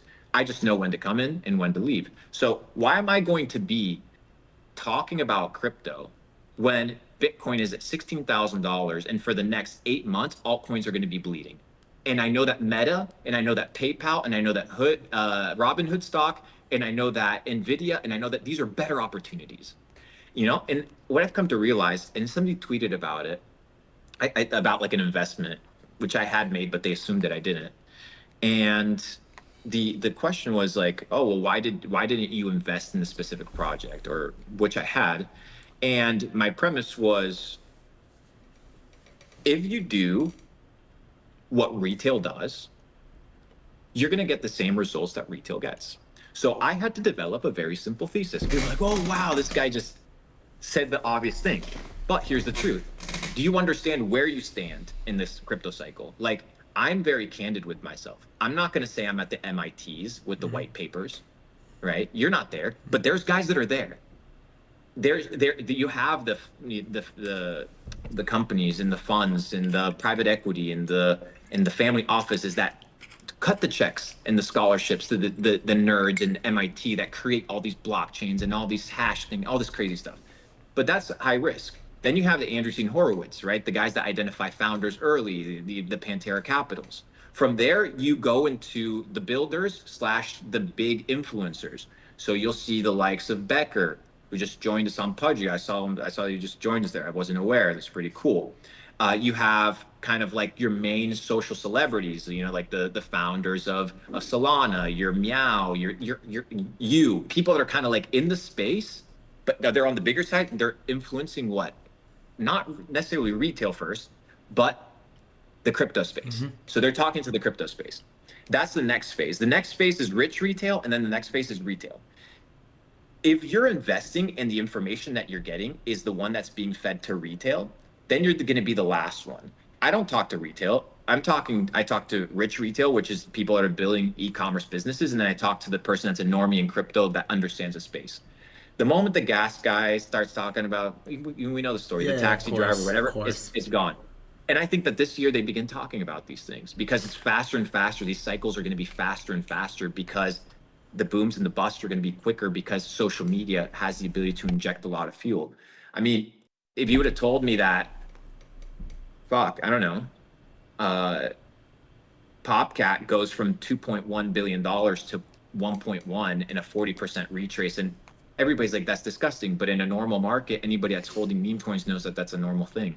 So you have to really be able to play your hands right. And I would say at this point in the cycle, I'm looking for my exit signs. I'm not saying I'm out of the market. I'm looking for the smoke, right? That's saying, hey, like the bags are going to start getting cleared out. Last bull run, I placed a short on Luna. I was one of the few people that publicly placed a short. I heard you talk about this a little bit in the Miles pod. Explain. Yeah, Yeah, talk it's to me about posted on this. yeah, it was posted on Instagram because I had gotten last Bull and my Twitter got banned because I called Joe Biden a communist. So I had to go Did through you really get banned? what? You got banned? Yeah, I got banned. No way. What did you say? You got banned on Twitter? Yeah, last Bull run, I said Joe Biden is a communist. I got banned. What's the website? BBB? So you know the Better Business Bureau? Okay, yeah. So I filed a complaint to Twitter on the Better Business Bureau, and they got back to me and they responded. I got my Twitter account back. Yesterday I went to go look for the thing, the Better Business Bureau review for Twitter or X, and it was wiped out. Elon, imagine having the power where you can literally go and delete all one-star reviews. There was nothing there. So I got my account back, but for the time being, I was talking about things on Instagram. I was talking about things on Clubhouse because I didn't really have. I had an alternative. I had a profile called Asset Bender. I don't no longer have access to it, unfortunately, but I was talking and tweeting on that one. So people that were following me back then, they were following me on that platform. But then I got the account back, and when I got the account back, what was pivotal for me was understanding two things. One is, what is my role in crypto based off of who I am? And then the second thing is, where is this platform going to go, and is it going to be worth me building on it? So the moment that Elon, he made one tweet, and you've probably seen it, where he says the most amusing outcome is the most likely one, or the most funny outcome is the most likely one. And he posted that, hey, how much is buying Twitter? So I started buying usernames on Twitter. You can go to @altcoin, the username. I own it, right? You can go to several. I can't give you a ton of them, but I went and bought it. So I go there, I buy these usernames, and I start betting on Elon. So when you talk about investing, it's not just about crypto. It's about the space in general, right? So I've invested into companies that are VPN providers. I've invested into usernames. I've invested into all these different things.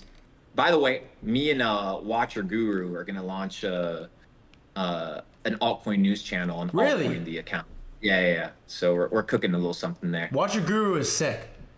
He's a G, bro. Like, he's on top of it. And it's really good, right? Like, I want to be able to build free tools in crypto. That's one of my passions, is I want to build a competitor to CoinMarketCap, free of use. And then a tracker that's better than theirs, so free of use. I've already made money in crypto, thankfully. So I want to build two things. The first tool is this crypto tracker, and then the second thing is some sort of place where people can get their news really quick. So coming soon, be on the pipeline for that. And I'm working on a DAO. Really? I'm working on a DAO. Why? So here's my Why? thesis on a DAO. So two things. One is, I need a place to gather my community, right? So like, I get a lot of deal flow and investment opportunities that I can't necessarily take, right? So if I can create a free DAO where I can literally just have people from my community be part of it, and I can offset deal flow that I may be is extra or that I may not want, that somebody else may want, is going to be important. So I've been looking at the idea of DAOs, but not like voting decision when it comes to like chains and things like that. I want it to have some sort of real use case, you know? So part of me for Capital Club is I'm building physical locations, biohacking centers and things like that. So like voting rights and things like, where do we place a biohacking center? Where do you build a cigar lounge and things like that? I know it sounds crazy. It's not very crypto Hey, do you know related, what Echo is? Echo from Kobe. Have you seen that? Yeah, I saw it. It's kind of, I think it's kind of what you're explaining a little bit, like a way to sort of democratize deal flow, where you could set up like an Echo group. You could have like the Luke Belmar Capital Club. You could have 1,000 people, 10,000 people in there, whatever, and you can like bring deal flow in and share it amongst the members of your group. Is kind of interesting. So this one's a really good one. This is a good platform. There's another platform called, I think it's called Presale. Is it called Presale? Presale. Like sale, like SAIL. SAIL. Presale. And it's another platform, I think, like the one that Kobe's making, that gives you access to kind of like bundle deal flow together in a DeFi thing. Anyways, so yeah, I want to build some free tools. I think right now the space kind of has the tech that it needs. I don't think it needs any more L1s. I don't think it needs more NFTs. I don't think it needs any of these things. I think there's a lot of free things that I want to build just out of passion product and passion projects. And yeah, so the tokenization that can live in its own world, NFTs can live in its own world, but I think that there's a true market fit to still tap into normies. You know, I think Moonshot did a really good Oh, job. Moonshot is the only good investment I've ever You know. made, bro. It's the best. You invested into It's him? the best platform ever.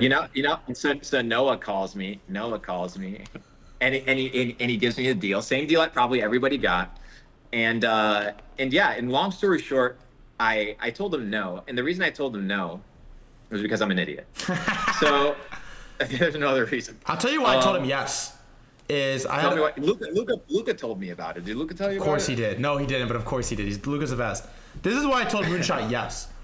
Is I had a homie 5 months ago coming to me, not crypto, but he's around, and he said, "Yo, Thread, I want to buy Mog. How do I do it?" And I said, "Okay, go on your phone, download MetaMask, write the seed phrase down. If anyone ever finds this, I'll take all your money. Go make a Coinbase account, buy ETH, copy your MetaMask wallet, send the ETH to it, open Dex Screener, gotta open Udis." I gave him like a 12-step, and he's like, "I'm gonna be honest, dude. I don't really want to do that. Like, forget it. We'll do it later." I'm like, "All right, we'll do it later." I went to bed. I woke up the next day, and I remembered that Noah had sent me the test flight from Moonshot. I wasn't gonna invest, and I was like, "Oh, you know what? Let me hand this to him. You can only buy Soul coins." But I handed my phone, and I was like, "There's $10 in here. Apple Pay. Play around with this for a minute." And he comes back to me, and he's like, "Dude, I just bought Giga. I just bought PopCat. I just bought so and so. This is the best." I'm like, "Okay. Cool." I called Noah and I was like, "I'm in. I'm 100% in investing. This gonna be in the App Store?" "Yeah, App Store." "All right, cool. I'm in." And these are the rails that regular people need, because the regular non-Moonshot, non-Slingshot's another one process is like, it's like 15. When you actually spell it out to a non-crypto person, it's like 15 fucking steps to buy Mog. It's too much, bro. It's too fucking hard, bro. It's too hard. Like, that's why that's what I'm telling you. These mobile path of least resistance is the reason why these tokens are absolutely ripping, dude. Like, people can literally Apple Pay and buy a meme coin. Shit's about to go crazy, dude. All right, I got like 2 more questions for you, and I'll let you go. It's gonna be 90 minutes pretty soon. I got like 2 more. My homie wants to ask one. All right, this is like meta more broadly for you, Mr. Belmar, crypto, non-crypto, however you want to answer it. But what is your edge? Like, what is Luke Belmar's edge in life? Influence. Sell dollars, buy influence. That's my big piece of advice for content creators. You know, I haven't made a vlog in about 14 months. You know, I don't necessarily know if I'm going to be creating more content or coming back, but sell dollars and buy influence. And what that means is whether you're a project, whether you're an influencer, whether you're a content creator, whether you're a business, is you need to understand that influence is a game of awareness, and your business is only going to succeed in proportion to your ability to capture eyes. You looking at a dollar and finding your worth or your comfort and security in that dollar isn't good, right? Because that dollar doesn't represent anything except the ability to transact. So when you look at the dollars as your ability to transact, you want to sell them for the highest possible asset class that you can get in return. And today, attention is one of the highest assets that we can acquire. So sell fiat, acquire attention. If you're a project, go get marketing. If you are an e-commerce business, learn Facebook ads. If you are a content creator, learn short form, learn long form, do live stream, do collaborations, kind of mesh together. So my advantage is I am okay spending money in order to build long-term enterprise value. And if you spend money upfront in order to build long-term enterprise value, regardless of the darts and the bullets and the punches that people throw at you, when it's all said and done, the enterprise value and the value you've created in the space will kind of reflect itself. So sell dollars, buy influence. That was a banger. I got my homie OG here. He wants to ask a question too, so I brought him in. What is good? All right, so like, you've obviously made a lot of crypto investments in your life so far, right? And maybe just a few. So I got a question, and I think it's like a banger one for you. What's your ideal crypto angel check? Like, are you looking for a certain time in the market, a certain vesting cliff? Like, describe it, you know?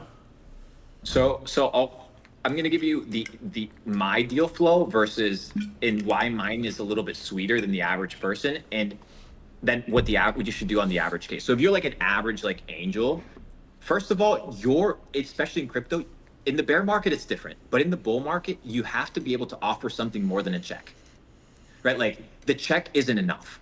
Everybody's got bread. Like I'm rich. Everybody, there's so many rich people, bro, right now. Like let's not get it mistaken. So projects know it ain't the money. In a bear market situation, they're hungry. They need to check. Bull market, they need something else. So what can you offer to them that money can't buy or that is really expensive for them to buy? So for example, Thread, right? Thread going and putting together a bundle of influencers, Web2 influencers, right? To talk about something, right? Or to hold a plushie or anything, right? His cost is going to be significantly reduced versus the cost of, let's say you go to like a Web3 marketing agency that has all these people. So what is your kind of edge or advantage there is that you can go to a project and be like, well, I'm not going to cut you a check necessarily, but the values that I have access to a network, I can connect you to X, Y, and Z. You need to be able to find what is the edge that you can give to the project. To me, it's influence, right? Like I can talk about something, 1,000 people show up. You know, like I put out a tweet, 100,000 people read it, 1 million people read it, I get 100 million views a month, right? So like I understand that the edge that I give people is eyeballs, but not everybody can give eyeballs, and that's okay. So you need to ask, what can I give that isn't money? Devs is a big thing. Community building is a big thing. The amount of projects that are just starving for good community management, good community moderation, social media management. Dude, all these kids, and Thread can probably validate this one.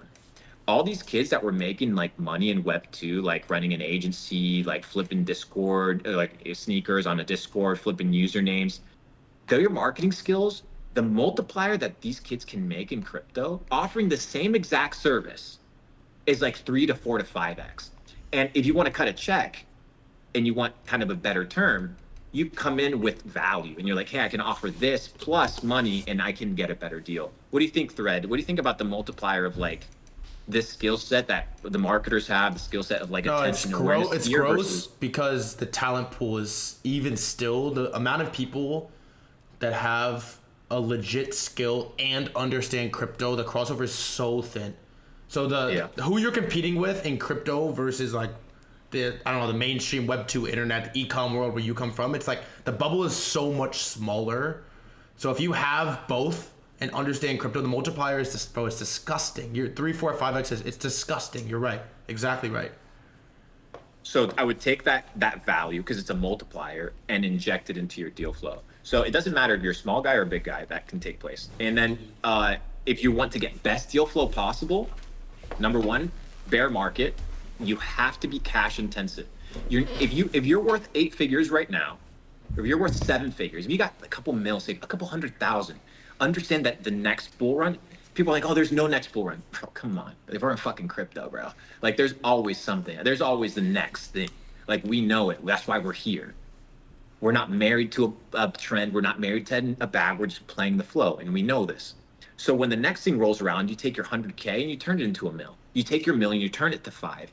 Don't be so motherfucking greedy at this stage in the bull where you want that extra 40%. You want that extra 50% that you're willing to compromise your bag over the long term. Last bull run, I did 8 figures, right? This bull run, I want to get to 9 figures. So slowly this multiplying effect. And it's really amazing because anybody can do it. All you need is a mobile device and access to the internet, and anybody can become an investor. And I think that's why Wall Street is shitting their pants, because they're realizing, oh fuck, the game that we were playing, how we were getting rich, now people like Thread, who should be at a fucking McDonald's, like flipping wings, and Luke Belmar should be at a fucking Buffalo Wild Wings flipping wings. You know what I mean? Like that, like come on. That's what these motherfuckers think. They're, yo, these guys now have access to like 100x's, like 100x gainers. Like that's a glitch in the matrix. Like get the fuck out of here. So take advantage of it. Understand that technology has allowed us to compete with the best of the best. Wall Street can't come into this business. We'll fuck them, bro. We'll fuck them left, right, and center, bro. Do you understand the amount of times that these people are going to have to understand the game to understand how the trends work? We have such an advantage. So take advantage of the opportunity while it exists. Make money. Don't over leverage. If not, don't touch leverage at all. Under low cap meme coins is the key. And if you want to invest, don't invest into projects and seed rounds during the bull market. Wait till the bear market. Save your coin, save your dry powder. Go all in on a few high conviction plays. and you'll be sitting across like me, getting tweets of disdain and hate. Hey, that about a straight lucky was come. nuts. Also, now I gotta say this: chat is on your ass for drinking out of a plastic water bottle. Hey, coconut water, my friend. All right, we got one more celeb question. We got Raspberry here, my other roommate. One more celeb that I'll ask you. I think I follow you on X too, bro. Do I follow you on X? I don't think so, but like you should really, make that What's the happen. username? No. RASMR. Yeah. Yeah. Anyways, yeah, dude. Proverbs 23:20. That convinced me to buy Bitcoin. Buy the 2323, my bad. 23:23. Buy the truth and never sell it. Okay, Epic, no. right?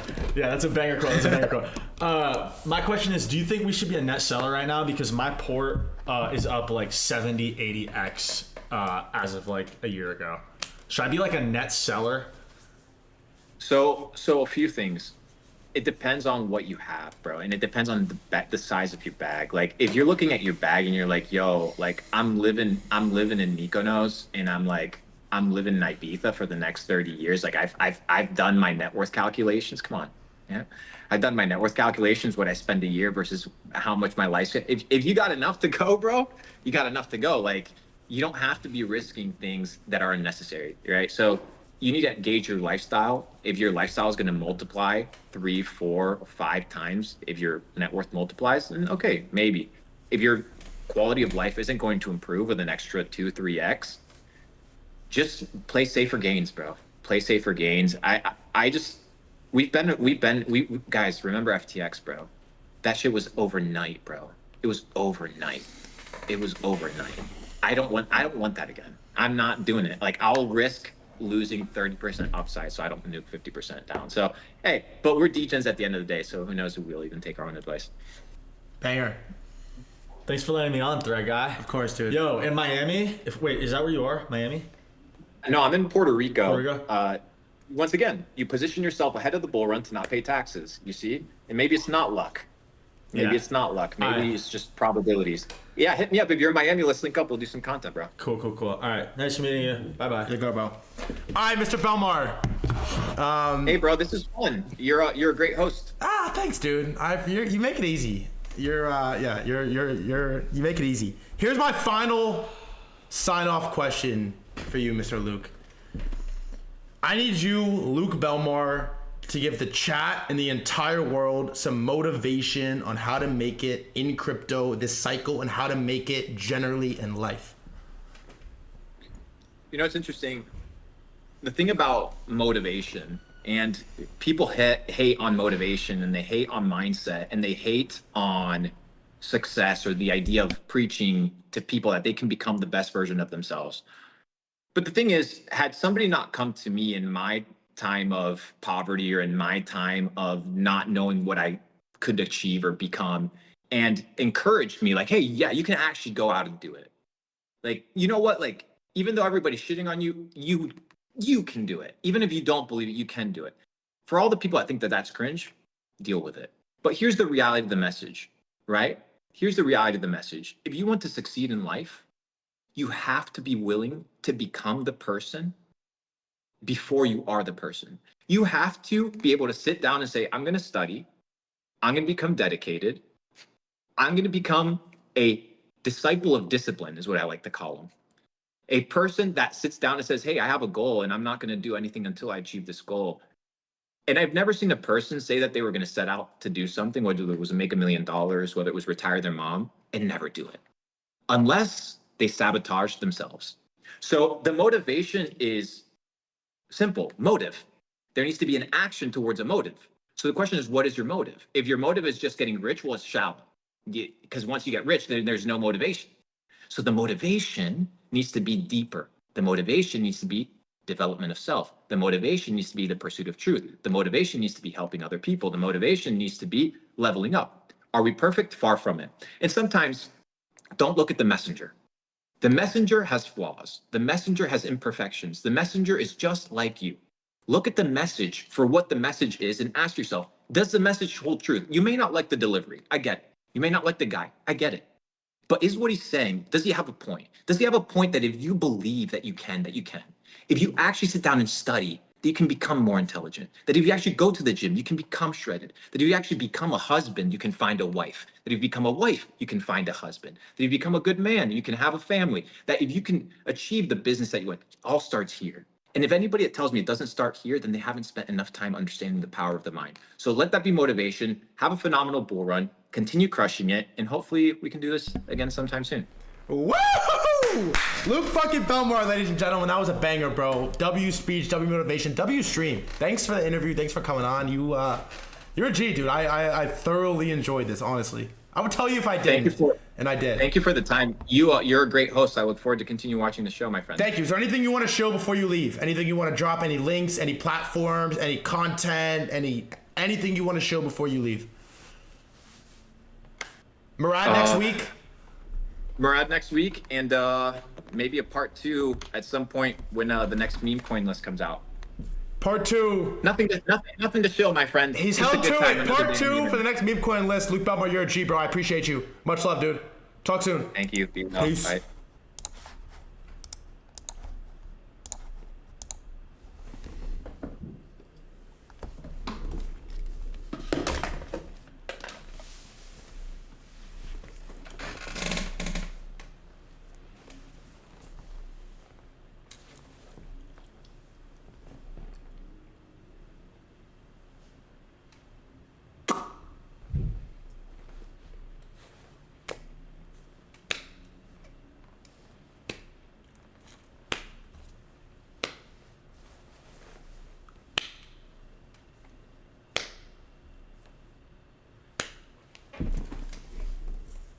Hey, WL stream chat. I'm just a chill guy, you know what I'm saying?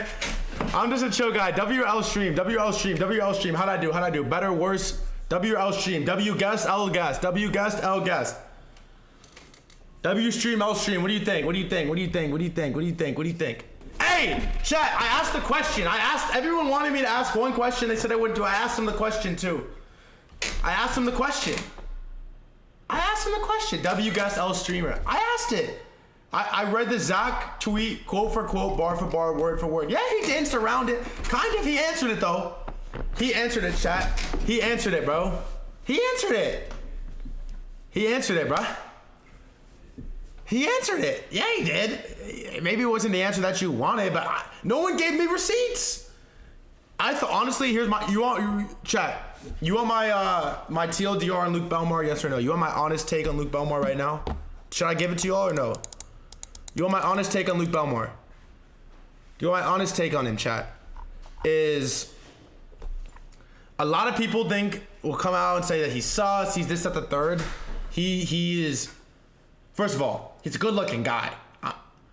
Is that fair to say? Can I say that? Can I say that without everybody getting mad? He's a good looking guy. His skincare looks great. And he's got a fucking, bro, he pulled up in a fucking kimono, bruh. Like, first of all, that's number one, okay? He's a good view, and he's incredibly articulate. The guy is stupidly articulate. He's immaculate speech. He knows how to have a conversation. He could talk to fucking anything. He could sell sand to a goddamn beach, and he knows his shit. Here's the thing. Whether you think he's whatever you think about him, the guy has figured out how to go fucking viral. He's figured out how to grow a brand. He's figured out how to have a massive platform and massive influence. By the way, this was the biggest stream we've ever done because he tweeted about it. He's respectful. He's a nice guy, and he's fucking sharp, man. He's sharp. He gets a lot of shit, but there's a reason he is who he is. There's a reason people know him like they know him. There's a reason he's had the impact that he's had. Honestly, and he's been in crypto for a minute, man. He was here last bull market. People say, man, he got lucky, but it's like if he just got lucky, he wouldn't still be here. He wouldn't still be able to make a tweet and snap call 2,000 viewers into here. The guy's fucking sharp. He's an enjoyable conversation. I met him IRL once. We talked for an hour. It was very eye-opening. And the guy's fucking sharp. I like him, chat. I think he did a great job. I like him. Y'all, I like him. He also respectful, man. He answers me instantly. He like called. Oh, chat. Wait, imagine we did this right now. What? Wait. Chat.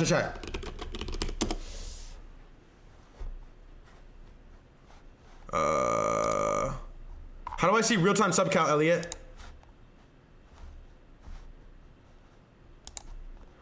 chat. Chat.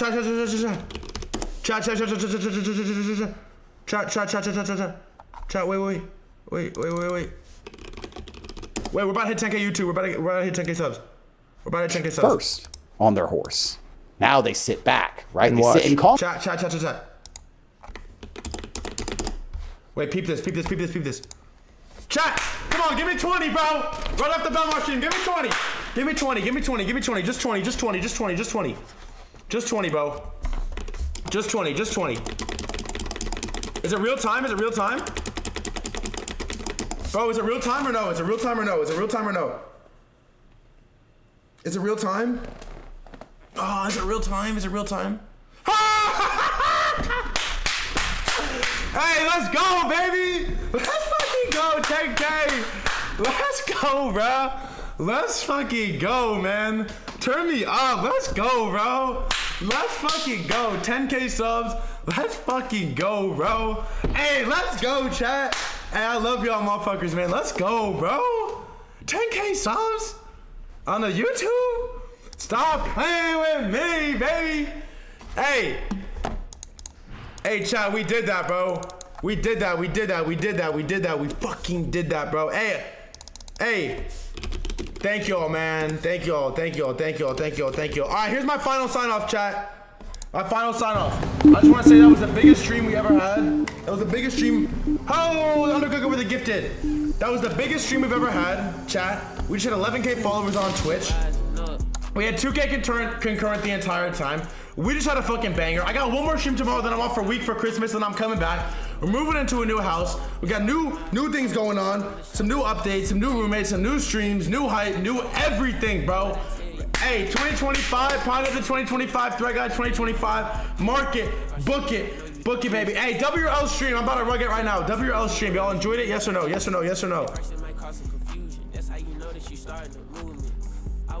Yeah.